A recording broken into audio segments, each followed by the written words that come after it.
Heho Pop gengs!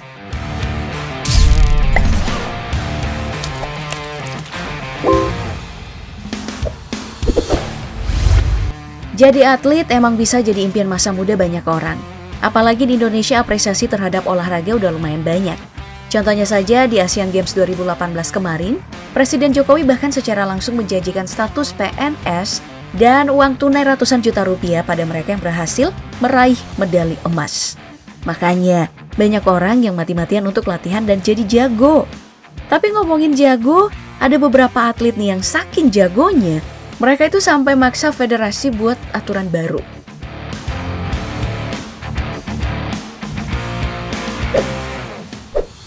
Contohnya aja Raja NBA Shaquille O'Neal, pemain yang sekarang menjadi super kaya raya ini adalah salah satu monster NBA yang ngubah banyak aturan di NBA.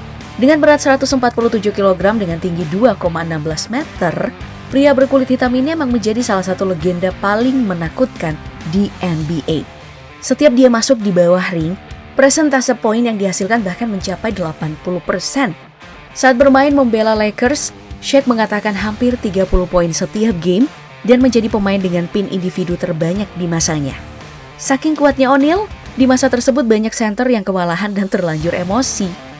Pada masa itu untuk menghentikan Shaq, cuma ada satu cara yang dikenal dengan nama Hack a Shaq.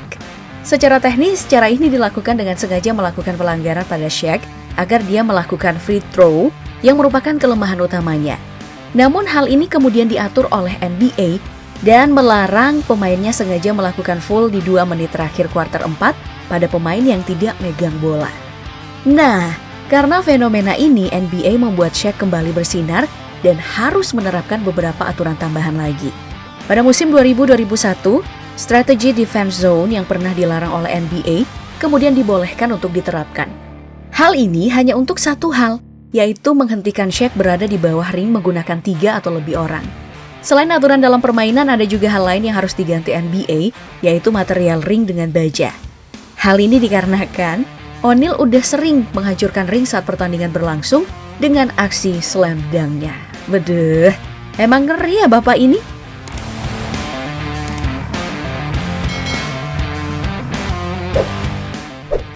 Tragedy in the Ring. Itulah nama fenomena yang bakal kita bahas kali ini dari dunia tinju. Pertandingan yang terjadi pada 13 November 1982 ini mempertemukan antara petinju Amerika Serikat Ray Mancini dan petinju asal Korea Selatan Duk Koo Kim. Pertandingan ini cukup bergengsi di zamannya karena memperebutkan juara dunia. Dalam jalannya pertandingan, Ray tampil mendominasi pertarungan, namun Kim juga berhasil bertahan. Namun akhirnya pada ronde ke-14, Kim terhempas ke kanvas dan Mancini keluar sebagai pemenang. Setelah pertandingan, semuanya baik-baik saja, hingga kabar dari rumah sakit menghampiri Mancini. Siapa sangka, setelah pertandingan tersebut, Kim jatuh koma karena pendarahan pada otak yang terjadi. 4 hari setelahnya, Kim meninggal dunia dan berita pun tersebar di media massa. Ray Mancini tentu aja menyalahkan dirinya atas kematian Kim. Apalagi bencana tersebut diperparah karena sebulan kemudian ibu Kim bundir untuk menyusul anaknya. Jadi emang ini bencana yang besar. Nah, Federasi Tinju Dunia hari itu tentu memperhatikan fenomena tragedy in the ring tadi.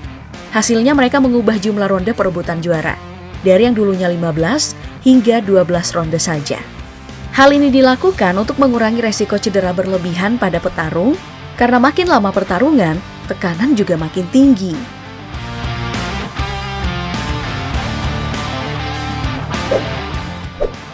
Kita pindah lagi ke olahraga selanjutnya yaitu figure skating yang dilombakan di Olimpiade. Kamu pasti pernah dong nonton olahraga gerak indah yang satu ini yang memamerkan gerakan-gerakan memutar menakjubkan. Apa nggak puyeng ya tuh mbak? Di cabang olahraga yang satu ini siapa sangka ada juga atlet yang karena kelewat jagonya sampai-sampai bisa merubah aturan pertandingan. Kenal ini, Terry Kubica yang pada tahun 1976 membuat penonton terperangah dengan gerakan salto belakang yang menakjubkan. Gimana enggak? Salto di tanah aja susah, apalagi ini di es dan sedang berselancar. Namun meskipun menakjubkan, entah kenapa gerakan ini langsung dilarang oleh Federasi Skating Internasional. Ada yang bilang karena bisa ngerusak es. Ada juga yang bilang kalau gerakan ini sia-sia karena Terry mendarat dengan kedua kakinya.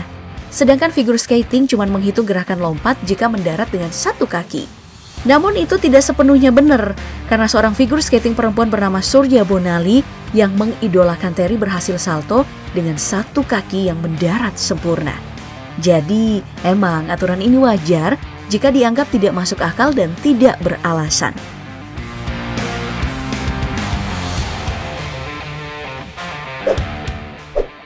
Pindah lagi ke baseball yang juga gak kalah menarik.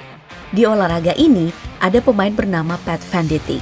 Pemain yang satu ini emang kelewat jago sebagai pelempar bola di baseball. Biasanya, setiap pelempar itu hanya memiliki satu tangan dominan untuk melempar. Entah itu pakai kanan atau pakai tangan kiri. Namun si Pat ini malah bisa menggunakan dua tangannya secara bergantian. Berkat keunggulannya ini, si Pat seringkali bisa mengalahkan pemukul lawan dengan mudah dengan mengganti tangan yang digunakan.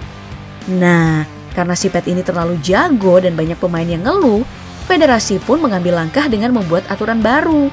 Setiap pelempar harus mengumumkan tangan yang mereka gunakan sebelum masuk ke lapangan. Jadi tidak membingungkan. Karena aturan ini jelas cuma berlaku pada satu orang, maka nama aturan ini sering disebut sebagai Pat Venditti Rule.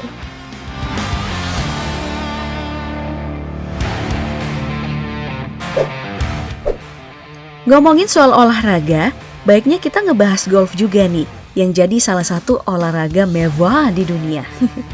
Saking mewahnya, dalam kompetisi resmi, hole in one, yang merupakan gerakan sekali pukul langsung masuk, bisa menghadiahkan satu mobil sport kayak gini. Pada olahraga ini ya, pemain jago yang buat federasinya geleng-geleng kepala adalah Tiger Woods. Dalam karirnya, pemain berkulit hitam ini udah memenangkan 82 PGA Tours, 15 Major, dan jadi pemain golf dengan pendapatan terbanyak dalam sejarah dunia golf. Kekayaan bersihnya hari ini mencapai 800 juta US dollar atau sekitar 11,4 triliun rupiah. Jadi gimana? Tertarik menjadi pemain golf? Dengan pencapaian tadi, Tiger Woods tentu bisa dibilang super jago. Woods terkenal dengan pukulan super keras yang bisa menjangkau daerah dekat lubang dalam satu kali pukul. Hal ini membuat pemain kewalahan karena biasanya mereka itu perlu 2 atau 3 kali pukulan untuk mencapai jarak yang sama dengan Woods. Nah, untuk membuat permainan ini jadi lebih seru, federasi dan lahan golf membuat trek makin panjang. Emang gak adil karena pemain biasa harus berusaha lebih keras lagi nih. Jadi ya emang bukan buat permainan menjadi adil, tapi cuman buat permainan lebih susah aja buat si Tiger Woods doang.